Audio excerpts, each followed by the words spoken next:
আসসালামু আলাইকুম। এই মুহূর্তে আমি আছি ফুলের রাজ্য গদখালিতে, অর্থাৎ গদখালির পাশে একটি গ্রাম পানিসারা। এই জায়গাটায় আপনি বিভিন্ন রকমের ফুল পাবেন। আসলে কথা হলো এটা ফুলের রাজ্য, প্রত্যেকটা জমিতে শুধু ফুলই হয়।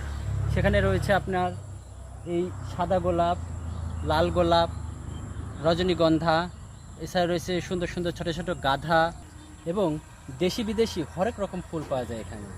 এমন কোনো ফুল নেই যে আপনি এই পানিসারাতে পাবেন না।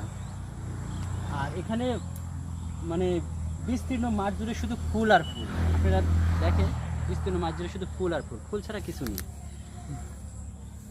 এই গোলাপটার গন্ধ সব অনেক সুন্দর। আর একই গাছে লাল গোলাপ প্লাস এই গোলাপ, জিনিসটা অনেক দেখার মতো। চলো সামনের দিকে যাও একটু হেঁটে।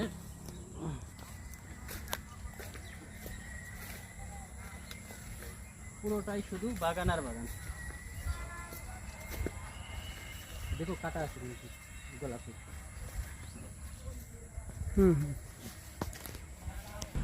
এবং এই ফুলগুলোকে বাণিজ্যিকভাবে চাষ করার জন্য বাংলাদেশের বিএডিসি বা সেচ প্রকল্পের অধ্যয়নে এখানে আপনার সৌর বিদ্যুতের মাধ্যমে পানি উৎপাদন করা হয় এবং সেই পানিটাই ফুলের জমিতে সেচ হিসেবে ব্যবহার করা হয়।